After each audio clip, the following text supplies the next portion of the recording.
This is just a very simple video. Every once in a while I try to remember. The whole focus is I had a little time at Total Wine, just I ended up working at a liquor store, and nobody really focused on the beer. No one cared. It was all about the wine and the spirits, and they get more money off of that. But I actually enjoy beer. I just learned things through the ones that were delivering from the breweries, from all that. And so always say, hey, just know whether it's a lager or an ale. And I try to state that when I have a beer to see where it's at, because you'll be surprised, like Porter, Helles, a lot of them, like, you don't think it's in the lager family. This image we have of certain beers are just stuck in our head. That's a lager. And it's not really it. Pilsner started everything, and you will find a lot of Pilsners are still light.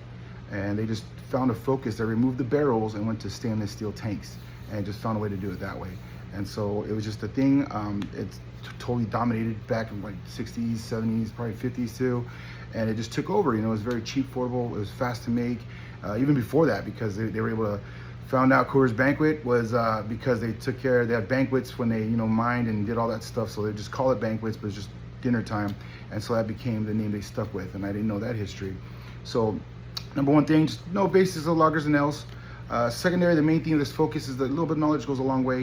If you always have somebody that loves beer, take a moment, just talk to them about it. Maybe a little too much. The main focus is lagers and ales. And if they have a specific main brand they like, Coors compared to Anheuser-Busch. I used to love Anheuser-Busch when I first started. I was older people, and I used to have Bud Light, and that's just a big thing for a while, but it's been transitioning.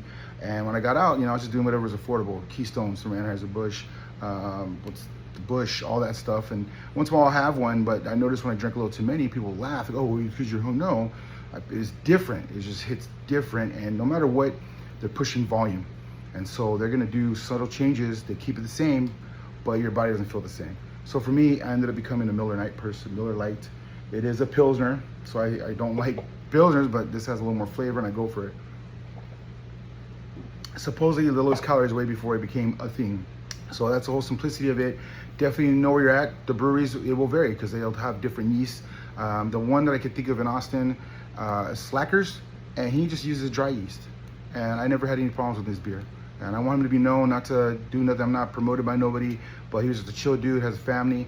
He got into brewing. He does most of it, by himself. He makes sure he's on it. And it was good quality, mellow beers.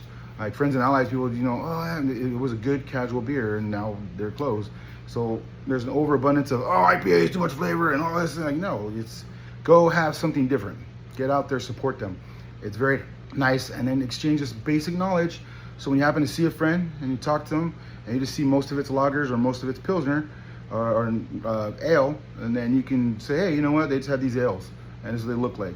And that's it. I can help you out because I really want to just help people enjoy beer. You don't have to change to beer. You don't have to stay with beer. It's still going to have its things going on, and there's just a difference between mainstream commercial beer, craft beer, and just quality beer. And I definitely, when I was in Germany, my buddy brought Chimay.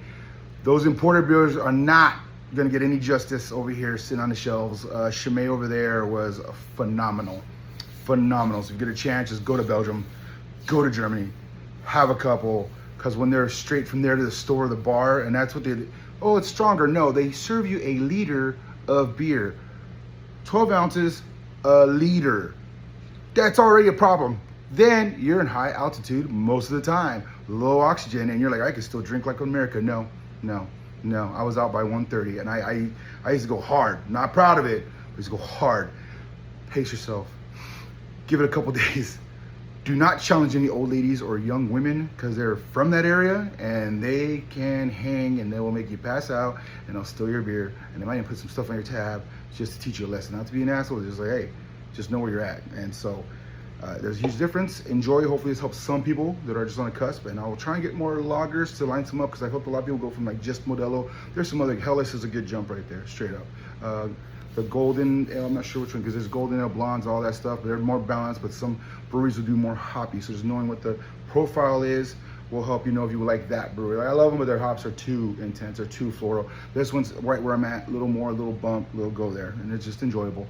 So please support your local breweries. I've been enjoying a lot of Texas beers. I've been slacking off, trying to keep it up. So if anyone's kind enough just to send some money or send a beer, I just want to help. I enjoy it, and I just don't want to get so much flack because they do. It was one time beer was just as good as gold.